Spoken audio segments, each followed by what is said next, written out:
فساد وضع کا اعتراض ہے کہ علت ہی میں فساد ہو، علت میں فساد ہے، جس حکم کو ثابت کیا جا رہا ہے یہ تو اس کی ضد کا تقاضا کر رہی ہے، ایسا اعتراض نہیں ہو سکتا کتاب اللہ سنت رسول اور اجماع الامت پر۔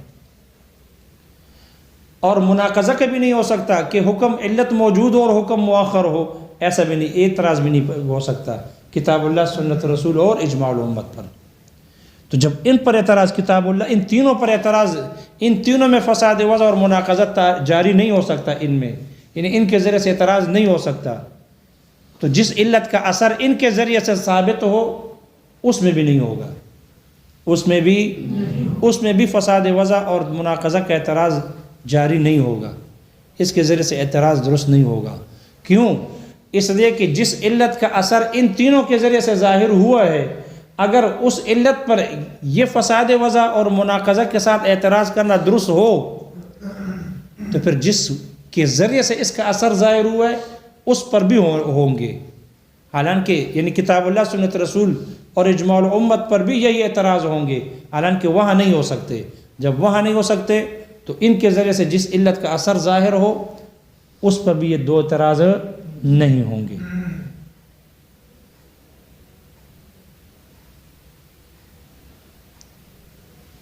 اس کی مثال دے رہے ہیں اس علت مؤثرہ کی کہ جس کا اثر کتاب اللہ سے ظاہر ہو،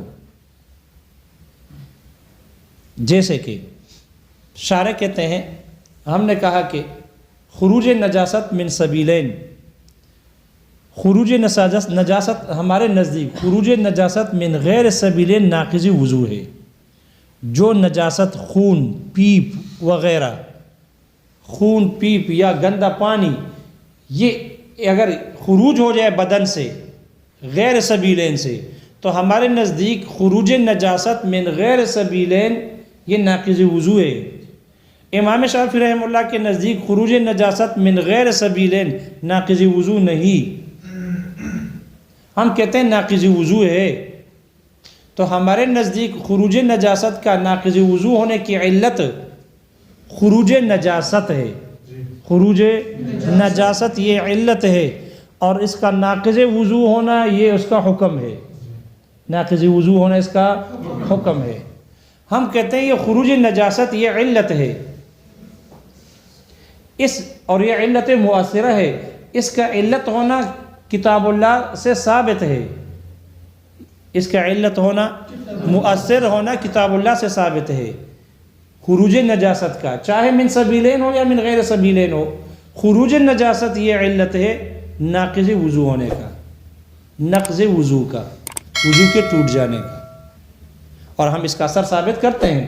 استشارے کہتے ہیں اگر ہم سے مطالبہ کیا جائے کہ اس کے اثر کو بتا دو کہ خروج نجاست کا اثر کہیں ظاہر ہوا ہو، تو ہم کتاب اللہ سے اس کا اثر کو ظاہر کر کے دکھا دیں گے۔ کتاب اللہ میں ہے او جاء احد منکم من الغائط، یا تم میں سے کوئی غائط سے آیا ہو، بول اور براز کر کے آیا ہو، کنایا ہے بول اور براز سے۔ ویسے غائط کہتے ہیں پس زمین، نشیبی زمین سے، نشیبی زمین سے اس کو کہتے ہیں غائط۔ اشارہ اس بات کی طرف ہے کہ جب تقاضا ہو تو نشیبی جگہ بیٹھنا چاہیے، اوپر چوٹی پہ نہیں بیٹھنا چاہیے، ورنہ پھر ہر دانی اور قاسی کو پھر نظر آئے گا، یعنی ہر قریب اور بعید کو نظر آ جائے گا۔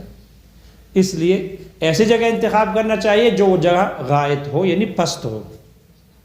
اب اس پست جگہ کا نام، چونکہ وہ پست جگہ کرتے ہی لوگ وہاں جا کر کرتے ہیں، اس لیے اس کا نام ہی غائط رکھ دیا گیا، کیونکہ ذکر کرنا مستقرہ ہے، ناپسندیدہ ہے اس لیے غائط۔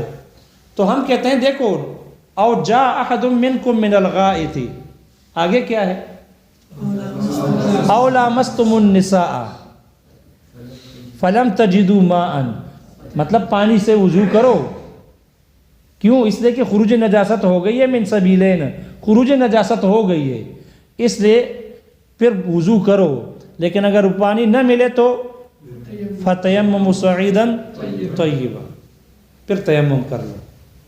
معلوم ہو خروج نجاست ہو تو یہ ناقض وضو ہے، اور اس کا ناقض وضو ہونے کا اثر کتاب اللہ سے ظاہر ہے۔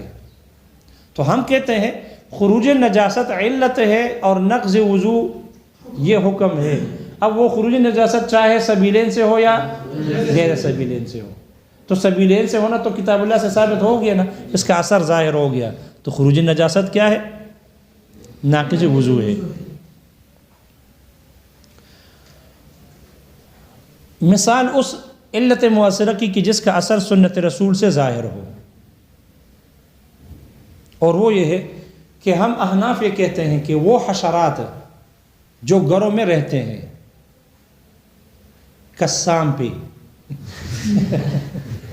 کالحیتی جیسے سانپ ہے، والعقربی اور جیسے کہ بچو ہے، اور والچوہتی والفارتی جیسے کہ چوہا ہے، اور جیسے کہ چپکلی ہے، چپکلی وغیرہ ذالک. یہ جو حشرات ہے اس کا جوتا بھی پاک ہے. اس کا جوتا کیا ہے؟ پاک ہے. ان کا جوتے کا پاک ہونا یہ حکم ہے کہ ان کا جوتا پاک ہے. اور علت طواف، علت طواف یہ علت ہے.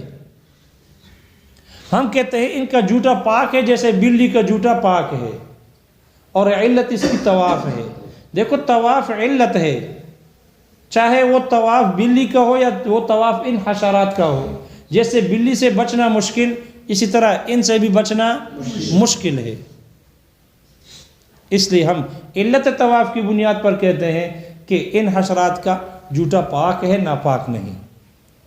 اس لیے شارح کہتے ہیں اگر ہم سے مطالبہ کیا جائے کہ اس طواف کے علت ہونے کا اثر ظاہر کرو تو ہم اس کے اثر کو سنت رسول سے ظاہر کر کے بتا دیں گے. کہ آپ علیہ الصلوۃ والسلام نے بلی کے بارے میں فرمایا انہا لیست بنجس، وہ اس کا جوتا نجس نہیں، بلی کا جوتا نجس نہیں. لأنہا من الطوافین علیکم او الطوافات یا والطوافات، مختلف روایت ہیں. اس لیے کہ یہ تم پر بار بار آنے والوں اور آنے والیوں کی طرح ہے. جیسے خادم، خدام، باندی اور باندیاں، غلام اور باندیاں، یہ بار بار آتی ہے، اجازت کی ضرورت نہیں ہوتی سوائے 3 اوقات کے. لہذا وہاں پر جیسے ان کے لیے اجازت ساقط ہے، اسی طرح یہ بھی بار بار آنے جانے والوں کی طرح ہے. اس کا جوتا بھی تو آپ نے فرمایا انہا لیست بنجس، یہ ناپاک، ان کا جوتا ناپاک نہیں ہے. علت کیا ہے؟ طواف.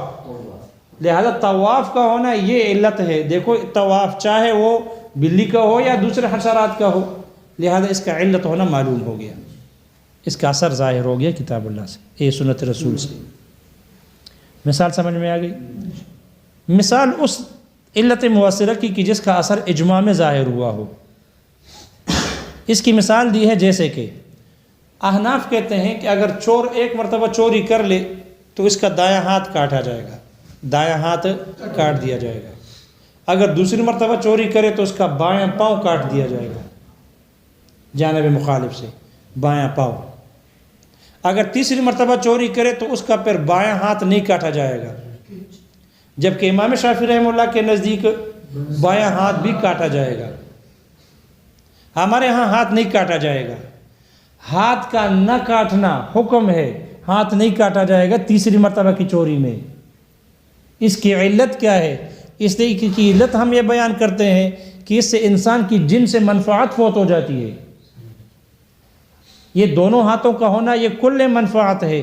ایک ہاتھ کٹ گیا، اب اگر دوسرا ہاتھ بھی کٹ جائے تو یہ ہاتھوں کا جو منفعت ہے بالکلیہ ختم ہو جائے گا.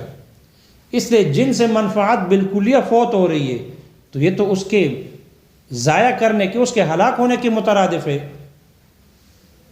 اس لیے جن سے منفعت کا فوت ہونا یہ علت ہے، اور ہاتھ کا نہ کاٹا جانا یہ کیا ہے؟ یہ حکم ہے. اس لیے شارح کہتے ہیں اگر ہم سے مطالبہ کیا جائے کہ اس کی علت، اس علت کا اثر ظاہر کر کے بتاؤ کہ یہ مؤثر ہے یا نہیں، تو ہم کہتے ہیں اس پر اجماع ہے، اس کا اثر اجماع میں ظاہر ہوا ہے. اس لیے کہ اس پر اجماع ہے کہ یہ حدود، یہ زواجر ہے. حدود کیا ہے؟ زواجر ہیں. یہ لوگوں کو گناہوں سے، جرائم سے روکنے کے لیے ہے، یا لوگوں کو ہلاک کرنے کے لیے ہے. ہلاک کرنے کے لیے ہے. لہذا سرقہ کا جو جرم ہاتھ کاٹا جاتا ہے تو سرقہ میں چور کو جان سے کیوں نہیں مارا جاتا؟ اس لیے کہ زواجر ہے نا، زواجر ہے. چوری کی ہے، اگر شادی شدہ ہوتا اور محسن ہوتا پھر رجم ہوتا، پھر جان سے جاتا. اگر قتل کرتا، عمدن کرتا، پھر جان سے جاتا. اس نے تو چوری کی ہے، لہذا جب چوری کی ہے تو اس کا ہاتھ کاٹا جاتا ہے، قتل نہیں کیا جاتا. قتل نہیں کیا جاتا، بالاجماع ہاتھ کاٹا جائے گا، بالاجماع جان سے نہیں مارا جائے گا. کیوں؟ اس لیے کہ جان سے جانے کی صورت میں اس کی منفعت ہی ختم ہو جائے گی. اتلاف ہے، اتلاف. اسی طرح چونکہ اجماع اس بات پر ہے کہ اس کا ضائع کرنا، اس کو ہلاک کرنا درست نہیں، اس کی منفعت کو ختم کرنا، جن سے منفعت کو ختم کرنا درست نہیں. اس لیے ہم کہتے ہیں کہ اگر چونکہ جن سے منفعت ختم نہ کرنے پر اجماع ہے، اس کو ہلاک کرنے پر نہ کرنے پر اجماع ہے، اس لیے ہم کہتے ہیں کہ اگر تیسری مرتبہ چوری کر لے تو ان کا ہاتھ، تیسری مرتبہ چوری میں اس کا بایاں ہاتھ نہیں کاٹا جائے گا، کیونکہ اس کی جن سے منفعت کیا ہو رہی ہے؟ فوت ہو رہی ہے.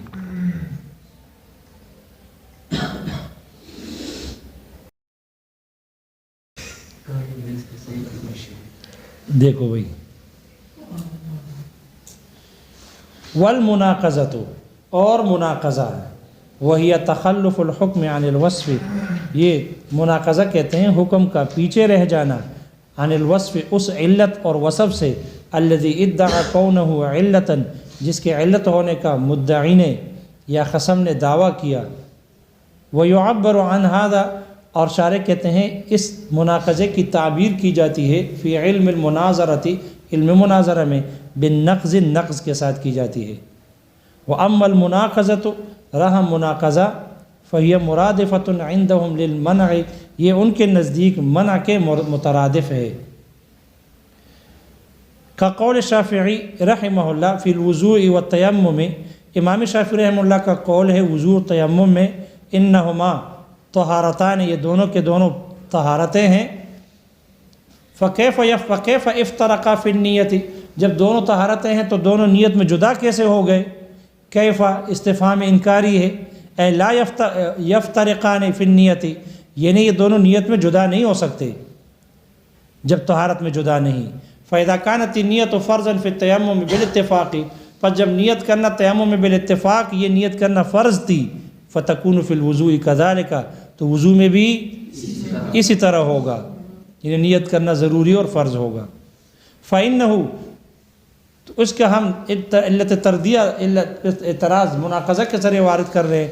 فإنہ ينتقض، اس لیے کہ یہ تو ٹوٹ جاتا ہے، بغسل الثوب والبدن، کپڑے اور بدن کے دھونے سے. فإنہ أيضا طہارۃ للصلاۃ، اس لیے کہ یہ بھی تو نماز ہی کے لیے طہارت ہے. وينبغي ان، آگے کیا ہے؟ ہاں تفرض ہے، فرض یفرض سے ہے. فینبغی ان تفرض النیہ، تو پھر مناسب یہ ہے کہ نیت فرض ہو، ضروری ہو، فیہ، اس میں بھی. فلا بد حینئذ، تو اس وقت ضروری ہے، ان یلجأ الخصم، کہ خصم کو مجبور کیا جائے، الی بیان الفرق بینہما، ان دونوں کے درمیان فرق کے بیان کرنے کی طرف، والقول بالتاثیر، اور اپنے علت کے مؤثرہ ہونے اور اس کی تاثیر کے بیان کرنے کی، کہ قول کی طرف مجبور کیا جائے. بأن غسل الثوب، اب وہ فرق بیان کر رہے ہیں، بأن غسل الثوب طہارۃ حقیقیۃ، کپڑے کا دھونا، اسی طرح بدن کا دھونا، یہ طہارت حقیقیہ ہے. وإزالۃ النجس حقیقی، اور نجاست کا دور کرنا حقیقی ہے. وهو معقول، اور یہ معقول ہے، عقل میں آتا ہے.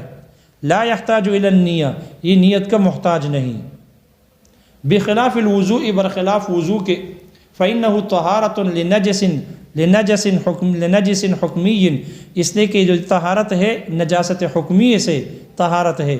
وهو غیر معقول، اور یہ معقول نہیں، عقل میں نہیں، خلاف قیاس ہے.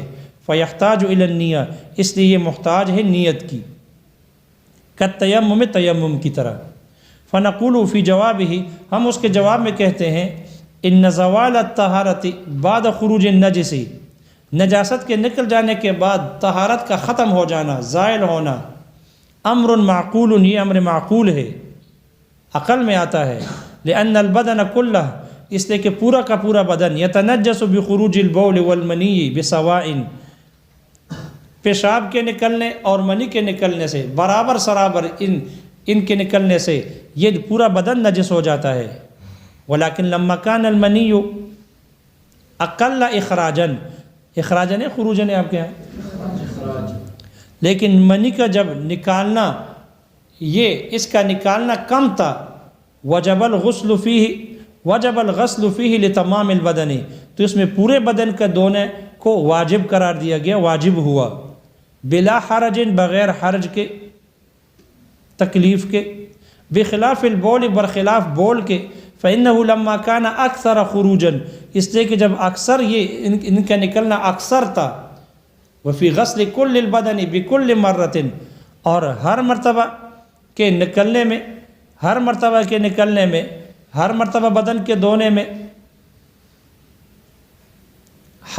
حرج عظیم، ایک بہت بڑا حرج تھا، تکلیف تھی، لا جرما، تو یقیناً یقتصر علی الاعضاء الاربعہ، تو انحصار، یقتصر علی الاعضاء الاربعہ، تو 4 اعضاء پر انحصار کیا جائے گا، التی ہی اصول البدن، جو کہ بدن کے اصل ہیں، اصول ہیں، فی الحدود، حدود میں اصل ہے، ووقوع الآثام منہ، اور اس سے گناہوں کے واقع ہونے میں اصل ہے، دفعا للحرج، حرج کو دور کرتے ہوئے، فالاقتصار علی الاعضاء الاربعہ، تو 4 اعضاء پر انحصار کا ہونا، انحصار کا کرنا، غیر معقول، یہ غیر معقول ہے۔ واما نجاست البدن وازالۃ الماء لها، رہا بدن کی نجاست اور پانی سے اس کا دور کرنا، فامر معقول، یہ ایک امر معقول ہے، فلا يحتاج الى النیت، اس لیے نیت کا محتاج نہیں ہوگی، بخلاف التراب، برخلاف مٹی کے، لانه ملوث فی نفسه، اس لیے کہ وہ اپنی ذات میں ملوث ہے، آلودہ کرنے والی ہے، گندہ کرنے والی ہے، غیر مطہر، پاک کرنے والی نہیں ہے، بطبعہ، اپنی طبیعت سے، فلذا يحتاج الى النیہ، اس لیے وہ محتاج ہوگی نیت کی۔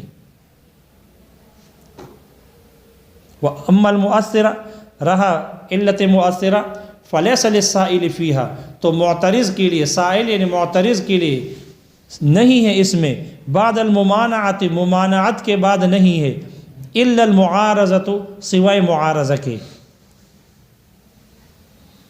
شارح کہتے ہیں فیہ اشارۃ، ماتن کے اس متن میں اشارہ ہے کہ دیکھو سائل کے لیے اس میں ممانعت کے بعد نہیں ہے، تو ممانعت کے بعد کیا آ گئی ہے؟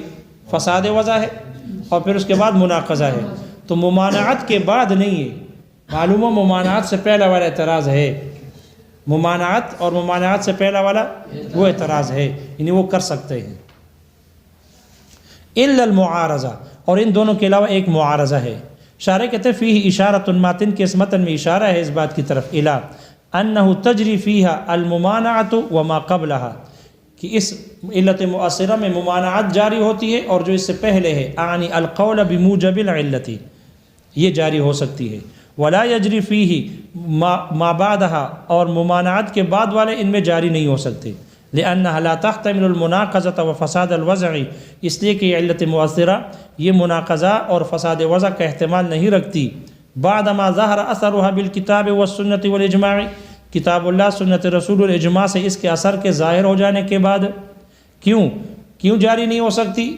لأن هؤلاء الثلاثة، اس لیے کہ یہ جو 3 ہیں، لا تحتمل المناقضة وفساد الوضع، یہ تینوں مناقضہ اور فساد وضع کا احتمال نہیں رکھتی، فقدت تاثیر، تو اسی طرح وہ تاثیر، الثابت بہا، جو اس کے ذریعے سے، تینوں سے ذریعے کے ذریعے سے ثابت ہوتی ہے، وہ بھی ان فساد وضع اور مناقضہ کا احتمال نہیں رکھے گی۔ اما مثال ما ظہر اثرہ بالکتاب، رہی مثال اس علت مؤثرہ کی کہ جس کا اثر کتاب اللہ سے ظاہر ہوا ہو، ما وہ ہے، قلنا جو ہم نے کہی، فی الخارج من غیر سبیلین، اس نجاست کے بارے میں کہ جو غیر سبیلین سے خارج ہو، انہ نجس، انہ نجس، یہ نجس ہے، خارج اور خارج ہے، فکان حدثاً، اس لیے یہ حدث ہوگی یعنی ناقض وضو ہوگی۔ شارح کہتے ہیں فَإِن طُولِبْنَا، اگر ہم سے مطالبہ کیا جائے بِبَيَانِ الْأَثَرِ، اس کے اثر کے بیان کرنے کا، قلنا تو ہم کہیں گے ظَهَرَ تَأْثِيرُهُ مَرَّةً فِي سَبِيلَيْنِ، ایک مرتبہ تو اس کا اثر سبیلین میں ظاہر ہو گیا، بقولہ تعالی، اللہ تعالیٰ کے فرمان، او جاء احد منکم من الغائط، ومثال ما ظہر اثرہ، اور مثال اس علت مؤثرہ کی کہ جس کا اثر ظاہر ہو، بالسنت، سنت سے، ما وہ ہے، قلنا جو ہم نے کہی ہے، فی سور سواکن البیوت، گھروں میں رہنے والے حشرات کے جوٹے میں ہم نے بات کہی ہے، انہ لیس بنجس یا نجس، وہ نجس نہیں، قیاسا علی سور الحرۃ، سور حرہ پر قیاس کرتے ہوئے، بعلت الطواف، طواف کی علت کی وجہ سے۔ فَإِن طُولِبْنَا بِبَيَانِ تَأْثِيرِهِ، اگر ہم سے مطالبہ ہو اس کے اثر کے بیان کرنے کا، اس کے مؤثر ہونے کے بیان کرنے کا، قلنا تو ہم کہیں گے ثبت تاثیرہ بقول اہل السلام، اس کا مؤثر ہونا، اس کی تاثیر یہ ثابت ہوئی ہے آپ علیہ الصلوۃ والسلام کے فرمان، انہا من الطوافین علیکم والطوافات، یہ بلی تم پر آنے جانے والیوں کی طرح ہے، ان میں سے ہے۔ ومثال ما ظہر اثرہ بالاجماع، اور مثال اس علت مؤثرہ کی کہ جس کا اثر اجماع سے ظاہر ہوا ہو، ما وہ علت ہے، قلنا جو ہم نے کہی، بأنہ لا تقطع ید السارق فی المرۃ الثالثۃ، تیسری مرتبہ میں چور کا ہاتھ نہیں کاٹا جائے گا، لأن فیہ تفویت جنس المنفعۃ علی الکمال، اس لیے کہ اس میں کامل طریقے پر جنس منفعت کا فوت کر دینا ہے۔ فَإِن طُولِبْنَا بِبَيَانِ تَأْثِيرِهِ، اگر ہم سے اس کے مؤثر ہونے کے اور اس کے تاثیر کے بیان کا مطالبہ کیا جائے، قلنا تو ہم کہیں گے ان حد السرقہ، یہ جو چوری کی سزا ہے، حد ہے، شرع زاجرا لا متلفا، اس کو مشروع کیا گیا ہے، زجر کے طور پر مشروع کیا گیا، نہ کہ ہلاکت کے طور پر ہے، بالاجماع۔ وفی تفویت جنس المنفعت اتلاف، اور جنس منفعت کے فوت کر دینے میں اتلاف، اس میں ہلاکت ہے، ہلاک کرنا ہے، ضائع کرنا ہے۔ ثم ان فساد الوضع، یہ انشاءاللہ ہم نے کہا کہ خروج